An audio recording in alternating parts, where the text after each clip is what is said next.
My heels click against the polished marble of my apartment building's lobby, echoing in the emptiness of a Tuesday evening. Another 14-hour workday behind me, another milestone reached for Horizon Brands. The client had practically hugged me after my presentation. I check my phone again. Still nothing. The elevator doors slide open with a soft chime, and I step inside, watching my reflection in the mirrored walls. Quinn Edwards, 32 years old today, senior PR executive, wearing exhaustion like an expensive perfume. My green eyes look back at me, searching for something worth celebrating. The number on my screen doesn't change. 0 messages, 0 calls. I tell myself it doesn't matter. I'm a grown woman who handles multi-million-dollar accounts. Birthdays are for children. But when I unlock my apartment door, the small cake I'd bought myself that morning sits accusingly on my coffee table. A single candle stands unlit in its center, a pathetic little soldier awaiting orders that won't come. Happy birthday to me, I whisper to no one. I drop my leather briefcase by the sofa and kick off my heels, sinking onto the cushions. My apartment feels hollow tonight, despite the careful decorating I'd done to make it feel like home. The clock on my wall ticks steadily toward midnight, counting down the final minutes of my birthday. My phone remains stubbornly silent. I reach for my laptop, thinking I'll distract myself with work until this day is officially over. Maybe check that proposal one more time.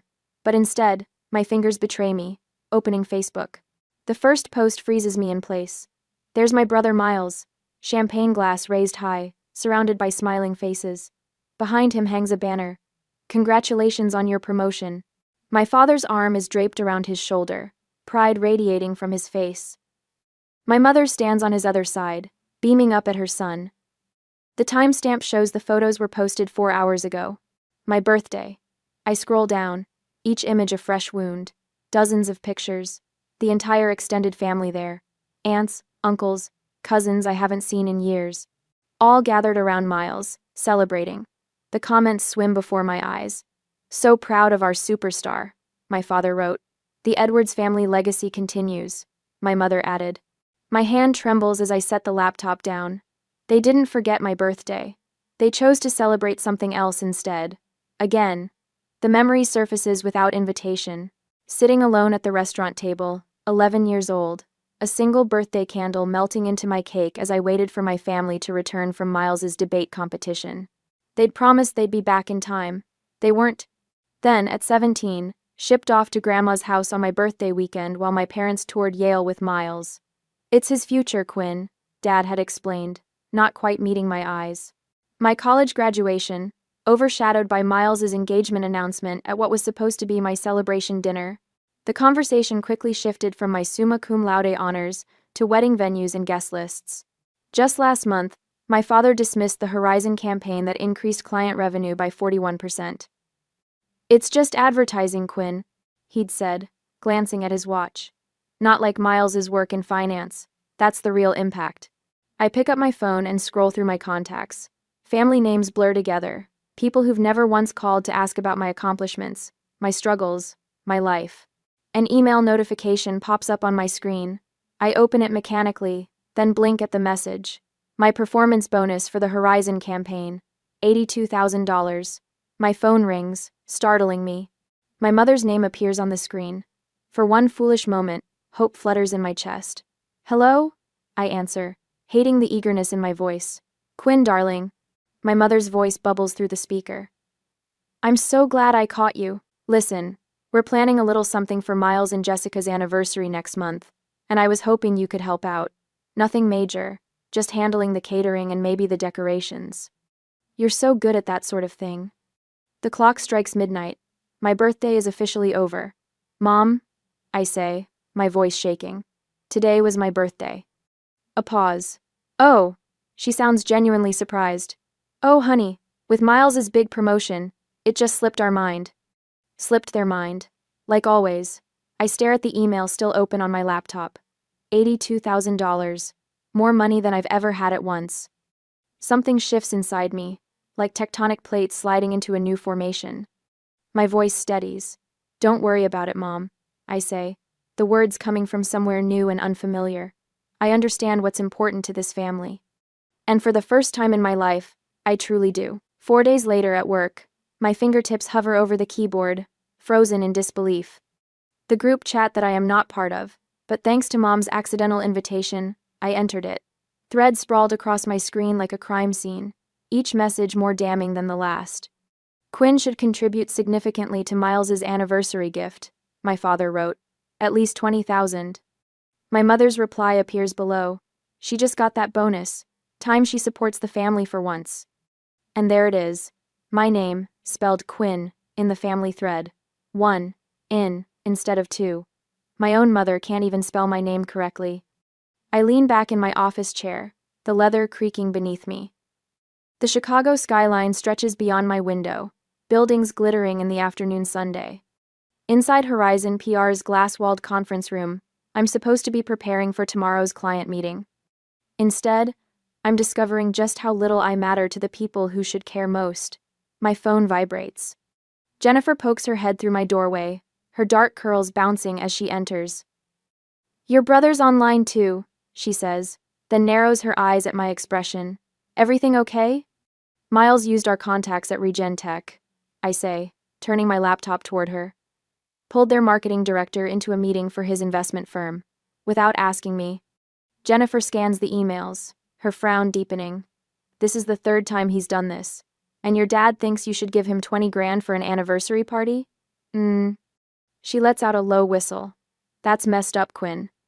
"Apparently it's time I support the family for once," I say, the words bitter on my tongue. "What exactly have they done for you lately?" Jennifer asks, perching on the edge of my desk. Her bluntness is why we've been friends since orientation day 5 years ago. The question hangs in the air as my office phone continues blinking. Miles, waiting for me to pick up. Probably wants another contact, another favor. "Your bonus was well earned," Jennifer continues. "Lawrence wouldn't have approved it otherwise." As if summoned, my boss appears in the doorway. Lawrence Chen, CEO of Horizon PR, immaculate in his charcoal suit despite the late hour. "Quinn, the Westfield campaign numbers just came in," he says, sliding a folder across my desk. 41% increase in their quarterly revenue. The board is ecstatic. His smile reaches his eyes. "This is why I fought for your bonus. You've earned every penny." After he leaves, Jennifer squeezes my shoulder. "See? At least someone appreciates you." I finally answer Miles's call, keeping my voice professional despite the anger simmering beneath my skin. He needs Regen Tech's chief marketing officer at his dinner tomorrow. Important potential client. Family helping family. "I'll see what I can do," I say, non-committal. That evening, I stop at Mrs. Bennett's apartment on the 3rd floor. She opens the door with a warm smile that crinkles the corners of her eyes, the scent of freshly baked cookies wafting from her kitchen. "Right on time," she says, ushering me inside. At 84, Mrs. Bennett moves with the determination of someone half her age. These oatmeal cookies won't eat themselves. We sat at her small kitchen table, the checkered tablecloth soft beneath my fingers. For 3 years, Tuesday evenings have been our ritual. Me bringing takeout, her providing dessert. The family I've chosen rather than the one I was born into. "You look troubled," she observes, pushing the cookie plate closer. I tell her about the emails, about Miles using my contacts, about the $20,000 they expect me to contribute. And they spelled my name wrong. I finish, hearing the childish hurt in my voice. Mrs. Bennett's hand covers mine. Some parents never see their children clearly, too busy looking at their own reflection. Her words follow me home, lingering as I change for the family dinner I've been dreading for days. My apartment feels like a sanctuary now, away from what awaits me at my parents' house. On Saturday evening, the Edwards family mansion looms over Lakeshore Drive, 3 stories of stone and privilege. Inside, my mother, Claudia, fusses with flower arrangements while my father, Richard, pours himself a scotch. Miles and his wife, Jessica, sit on the leather sofa, looking like a country club advertisement. Dinner progresses with the usual choreography. My father dominates the conversation, detailing Miles's recent promotion. My mother interjects with the perfect anecdote. I push salmon around my plate, waiting for the inevitable. "It comes with dessert. Quinn," my father says, setting down his coffee cup with authoritative precision. "We need to discuss your contribution to Miles and Jessica's anniversary celebration." The room seems to contract. All eyes turn to me. 20,000 would cover the venue and catering, he continues. As the only family member with a recent windfall, it seems appropriate. My mother nods, her pearl earrings catching the light. Family supports family, darling. The words trigger something in me. Family supports family. When had they supported me? I can't, I say quietly. My father frowns, not processing my refusal. I beg your pardon? I can't contribute $20,000. My voice steadies. That's a quarter of my bonus. I have other plans for it. Silence descends, thick and unfamiliar. No one in this room is accustomed to hearing no from Quinn Edwards. What other plans could possibly take precedence over your brother's celebration? My father's voice drops dangerously. My future, I answer simply. My mother's face crumples. After all we've done for you, she whispers, tears gathering. The performance is flawless, designed to maximize guilt. What exactly have you done for me? The question slips out before I can stop it. My father rises, towering over the table. I will not tolerate ingratitude in this house. Your brother is the real achiever in this family. The least you can do is support his success. His words strike with precision, finding the bruise he's been pressing my entire life. I stand, legs unsteady beneath me. I need to go, I say, gathering my purse. My mother reaches for my arm. Quinn, please, don't make a scene. But for once, I don't retreat into silence.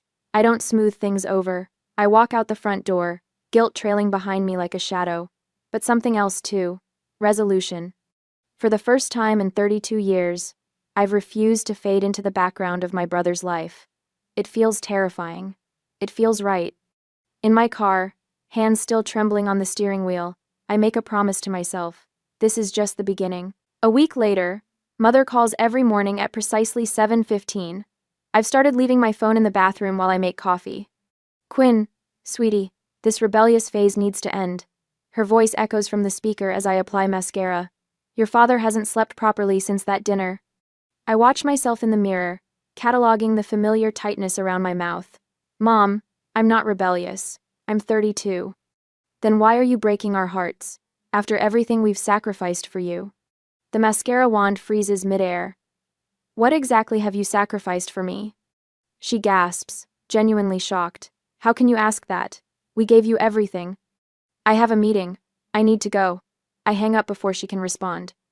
By afternoon, my father strides through the glass doors of Horizon Brands, his tailored suit and commanding presence turning heads. Jennifer catches my eye across the conference room, mouthing code red before disappearing. I intercept him near reception. Dad, this is my workplace. Then you should conduct yourself like a professional. His voice carries, drawing attention from nearby cubicles. Professionals honor their family obligations. Lower your voice. I guide him toward an empty meeting room, acutely aware of curious glances. What do you want? Your mother hasn't stopped crying. Is that what you wanted? To punish us because we missed one birthday? The dismissal ignites something molten inside me. Try 20 years of birthdays, graduations, and achievements. You always exaggerate. He checks his watch. The point is, Miles deserves our support. 20,000 from your bonus is more than fair. My phone buzzes with an emergency alert from our biggest client. I have to handle this crisis. We'll talk later. I do too on. This conversation isn't finished, Quinn. Actually, it is. I close the door behind me, hands trembling but voice steady as I dial the client. 3 hours later, I stand before our executive team, presenting the crisis management strategy that saved the Westridge account. My voice doesn't waver once. That was extraordinary work. Our CEO says afterward, hand on my shoulder. You just saved a $3 million account with that quick thinking. The client called me personally to sing your praises. Pride blooms warm in my chest, unfamiliar but welcome. Thank you. I appreciate that. Walking back to my office, I notice 6 missed calls from Miles and a text. Mom's crying every night because of you. Fix this. Fix. I silence my phone and turn to the stack of congratulatory emails from colleagues and clients. The contrast is stark. At work, I'm valued. At home, I'm an afterthought unless I'm giving something. 3 weeks after my birthday, I sit alone in a corner cafe, laptop open, a half-eaten slice of carrot cake beside me. At a nearby table, a group of friends surround a young woman wearing a paper crown. They laugh, offering gifts wrapped in shiny paper. Make a wish, Amanda. Someone calls as she blows out her candles. I watch their easy affection, the genuine celebration of her existence. The realization settles like a stone. I will never have this with my family. No amount of achievement will make them see me. My fingers hover over the keyboard. Without quite deciding to, I type, Lakefront Property, Michigan. The search yields dozens of results. I click on one, a 4-bedroom house with wide windows facing the water, wooden deck wrapping around 3 sides, mature pine trees offering privacy. Price, $365,000. I study the photos, something expanding in my chest with each swipe. This could be mine, my refuge, my choice. The next morning, I call a realtor and arrange a private viewing. 2 days later, I stand on that wooden deck, watching sunlight dance across the lake's surface. The owners are motivated sellers. The realtor explains. They've already moved to Arizona. I'll take it, I hear myself say. I can make a substantial down payment. Her eyebrows lift. Don't you want to think about it? Maybe bring your family to see it? No. The word feels clean, definitive. This is for me. Days later, the mortgage approval comes through quickly, thanks to my excellent credit. I sign papers in a quiet office, each signature feeling like a declaration of independence. Mrs. Bennett, my elderly neighbor who's shown more interest in my life than my mother ever has, accompanies me to the closing. You're doing the right thing, dear, she says, patting my hand as I receive the keys. Sometimes we need to build our own sanctuary. For the first time in weeks, my hands are perfectly steady. I spend weekends at the lake house, transforming it room by room. The walls fill with framed awards and photographs of moments I'm proud of: my college graduation, the team celebration, after landing the Westridge account, the magazine cover featuring my PR campaign. The master bedroom becomes my favorite space. I hang a small wooden sign on the door, the birthday suite. Inside, I place a reading chair by the window overlooking the lake, stack books I've always wanted to read on the nightstand, and splurge on the softest bedding I can find. On a bright Sunday, I type out housewarming invitations to Jennifer, my colleagues, and Mrs. Bennett. My finger hovers over my family contacts, a lifetime of conditioning urging me to include them. Instead, I press send, only to those who have celebrated my successes, who see me clearly. The action feels small but momentous, like the first stone in a foundation of boundaries I'm only beginning to build. That night, I sit on my deck, watching stars reflect on the dark water, phone deliberately left inside. For the first time in my adult life, I feel powerful. Not just successful or accomplished, but powerful in the way that comes from choosing yourself when no one else will. Tomorrow, the calls will continue.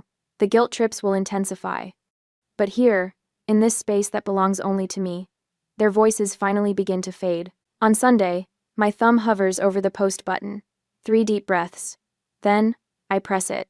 The photo isn't particularly special, just me on the new cedar deck, barefoot with a glass of Pinot Noir, Lake Michigan stretching blue and endless behind me. What matters is the caption, "Weekend at my new lake house, birthday gift, to myself."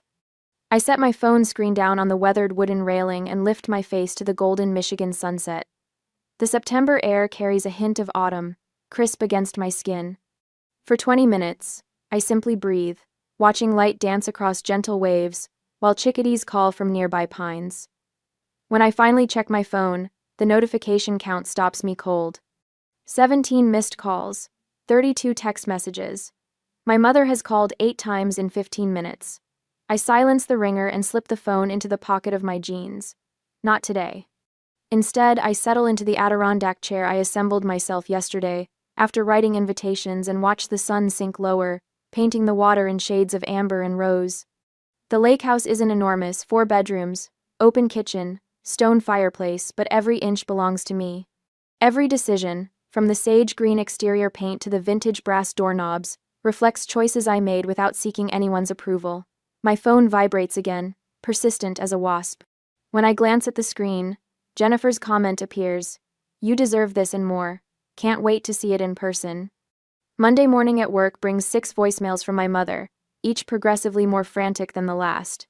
"Quinn, call me back immediately. Where did you get money for a house? Your father wants to know. This is completely irresponsible behavior. Call us. People are asking questions we can't answer. How do you think this makes us look? Your brother is driving to your work right now. You better be there. The final message arrives at 10 a.m. There's a family emergency meeting tomorrow night. We expect you there. Don't make this worse than it already is. I delete them all and make blueberry pancakes in my new kitchen. By afternoon, I've hung curtains in the master bedroom and assembled the patio furniture when my work phone rings. It's Jennifer. Your brother showed up at the office looking for you, she says without preamble. He seemed pretty shaken when I told him you'd taken the week off. Asked if I knew where you were. What did you tell him? That your whereabouts weren't my information to share. Then he got that Edwards family look, you know, the one like I was the unreasonable one for respecting your privacy. I laugh, surprising myself with the sound. Thank you. Don't thank me yet. He cornered Devin from accounting, who mentioned something about Michigan. So heads up, they might figure it out. I gaze out at my lakefront property, where autumn leaves drift across fresh-cut grass. Let them. Saturday brings my improvised housewarming. Colleagues from the agency arrive with practical gifts and genuine smiles. My boss Greg brings an expensive bottle of Cabernet with a handwritten note, to celebrating yourself. We toast on the deck while watching boats drift by. Mrs. Bennett arrives last, her silver hair swept into an elegant bun. She carries a quilt made from fabric scraps in shades of blue and green. For your bedroom, she says, eyes crinkling with warmth. Every home needs something handmade with love. I blink back unexpected tears as she wraps her arms around me. I'm so proud of you, she whispers. We grill steaks and corn on the deck. Someone brings a portable speaker, and 80-second music mingles with laughter and conversation. I take photos of everything. Friends sprawled on new furniture, sunset reflections in windows, Mrs. Bennett teaching Jennifer how to properly fold napkins. I post these images too, each one highlighting the absence of my family, while showcasing the people who actually show up for me. Sunday evening, my father texts, "Where did you get house money?" Answer immediately. I pour another glass of wine and don't respond. On Monday, I came back to work, and the family gossip network was fully activated. My cousin Elaine calls, voice hushed with calculated concern. "Everyone's talking about your lake house," she says. "Aunt Claudia is beside herself. Uncle Richard wanted to call a family meeting, but you weren't there." "I was busy hanging shelves," I reply, surprised by my own calm. "Quinn." She pauses dramatically. "People are saying things." "What things?" "That you've been hiding money. That you're having some kind of breakdown. That this is all because you're jealous of Miles's success." I laugh then, a real laugh that bubbles up from somewhere new inside me. That sounds exactly like something my family would say. The call that finally comes Thursday night is from my mother. I answer on the fourth ring, settling into my porch swing. "Quinn, Elizabeth Edwards."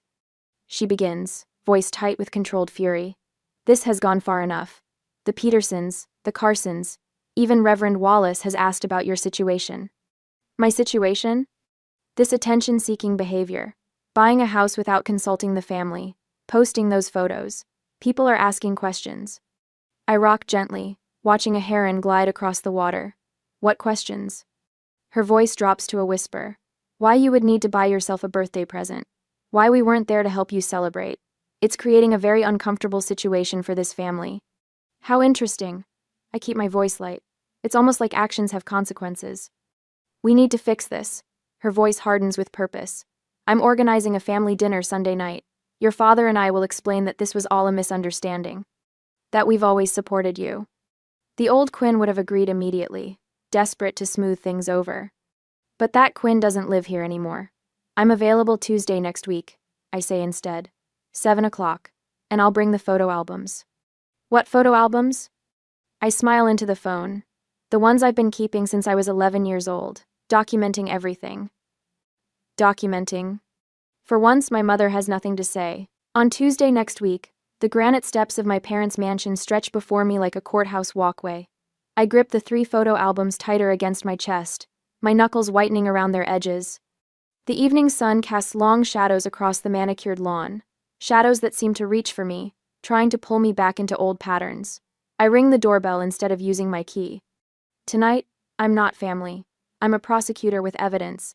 The heavy oak door swings open. Dad stands there, all 6'2" of him framed in the doorway, his silver hair perfectly combed despite the hour. His eyes flick to the albums in my arms, then back to my face. "You're late," he says, turning away without waiting for a response. No hug, no smile, just criticism. I follow him into the foyer where Mom waits, tissues already clutched in her hand. Her eyes are red-rimmed, makeup carefully applied to look like she's been crying without actually ruining her appearance. "Quinn," her voice breaks dramatically. "We've been so worried." I don't answer. The script is too familiar, her tears, my guilt, my eventual surrender. Not tonight. Miles appears from the living room, drink in hand. He pauses when he sees me, his expression shifting from casual confidence to something uncertain. I stand straighter, holding his gaze until he looks away first. "Dinner's getting cold," Mom says, turning toward the dining room. The table is set with the good china, candles flickering in sterling silver holders. A peace offering, or a bribe. I place the photo albums on the sideboard and take my usual seat opposite Miles, diagonal from the head of the table where Dad reigns. "Your mother made your favorite," Dad says, serving himself first as always, beef Wellington. "It hasn't been my favorite since high school. Miles prefers it. Let's just cut to the chase," I say, leaving my plate empty. "I know why you called this dinner." Mom sets down her fork with a theatrical sigh. "Quinn, sweetheart, we're just concerned about your impulsive decisions. Buying that lake house without consulting us?" Dad interjects, knife slicing through his meat with surgical precision. It reflects poorly on the family image. Reckless spending, poor financial planning. "It was my bonus money," I say quietly. "Money that could have been invested properly," he continues as if I hadn't spoken, "or contributed to something meaningful for the family." Miles clears his throat. "Quinn, no one's saying you can't have nice things, but maybe selling it would keep peace in the family. Mom's been crying every night." Mom dabs at eyes that remain suspiciously dry. "You're breaking your mother's heart," she whispers. I push back my chair and walk to the sideboard. The album feels heavy in my hands as I return, placing it at the center of the table. "I brought something I thought you should see." Dad's mouth tightens. "We don't have time for scrapbooks." "Make time." My voice doesn't waver. I open the first album, pages of Miles in party hats, Miles blowing out candles, Miles surrounded by towers of presents. Ages 6 through 25, each birthday documented with professional photography. "Turn to page 16, I tell Miles. He hesitates, then flips the page. A photo of his 18th birthday. A car with a giant bow, Dad handing him keys, Mom crying tears of actual joy. I slide the second album forward. "This one's mine." Mom reaches for it first. Her fingers tremble slightly as she opens it. Empty pages stare back at her. A few scattered photos, me alone with store-bought cupcakes. One of Mrs. Bennett hugging me on my 30th. Nothing else. There was nothing to put in it, I explain. "On my 21st birthday, you were at Miles's engagement party. Remember?" Miles flinches. I open the third album without waiting for a response. Family vacations, Disney World, the Grand Canyon. European tours. "I'm not in these because I wasn't there," I say. "I was left with Grandma, or at summer camp, or told there wasn't enough money for everyone to go." Dad stands abruptly, chair scraping against hardwood. "What's the point of this melodrama, Quinn? You've always been the difficult one." The point is evidence. Next comes a spreadsheet, printed and highlighted. This tracks family spending. Miles versus me. College tuition. Birthday gifts. Car down payments. Family trips. The numbers tell their own story. Thousands for Miles, hundreds for me. "And this," I say, pulling out a worn diary page, "is from when I was 9. I read aloud, "Maybe next year they'll remember my birthday without Grandma calling to remind them." Finally, I produce a photograph. Christmas dinner, 3 years ago. An empty chair at the table, a place setting with my name on a card. I was in Chicago, working. You knew I couldn't come, but you set a place anyway, took this picture, and sent it to me with, "We missed you. You wanted me to feel guilty for not being there." But I was the only one who noticed something. I point to the chair. "Look closer." Mom takes the photo, squinting. "That's not my usual chair," I say quietly. "That's where guests sit. Even when you're pretending I belong, I'm still an outsider." The silence stretches between us, taut as a wire. Dad's face darkens to crimson. "What do you want from us, Quinn? An apology? Fine. We favored Miles. He was always the priority. He's carrying on the Edwards name, the Edwards legacy. Mom crumples, real tears now. We didn't mean to. It just happened. And then it became a pattern, and I was easier to ignore. I finish for her. Miles hasn't spoken. He's staring at a photo I deliberately placed at the edge of the table. Him at 8, surrounded by presents. Me at 6, watching from the background, mouth tight in a smile that doesn't reach my eyes. I stand, gathering my evidence except for the albums. Those I leave behind. I don't need your approval anymore. I say, voice clear and steady. I don't need your love or your attention or your validation. I waited 32 years for you to see me. I'm done waiting. I turn toward the door, shoulders straight, steps unhurried. Behind me, Miles calls my name. Mom sobs. Dad remains silent. I pause at the threshold, not looking back. The albums are yours to keep. Consider them a gift. The door closes behind me with a quiet click that echoes like thunder. A year later, on my birthday, the morning sun paints gold across my lake house deck as I arrange a tray of fresh fruit beside a champagne bucket. 33 candles waited on the cake. Jennifer insisted on bringing one for each year, plus one for luck. Need any help? Mark from marketing calls from the sliding door, balancing a platter of pastries. Just set those anywhere. I smooth my red sundress and check my watch. Everyone should be here within the hour. A year makes quite the difference. Last birthday, I sat alone in my apartment with a store-bought cake. Today, my deck bustles with colleagues and new friends, all here to celebrate me. My phone buzzes with congratulatory texts about my promotion to senior director. The timing feels poetic, announced yesterday, celebrated today. The lake sparkles beyond the railing, reflecting the sky that matches my mood. Dr. Levine, my therapist, would call this progress. Our weekly sessions have helped me understand the family dynamics that shaped me. Generational patterns, she calls them. Breaking them takes courage.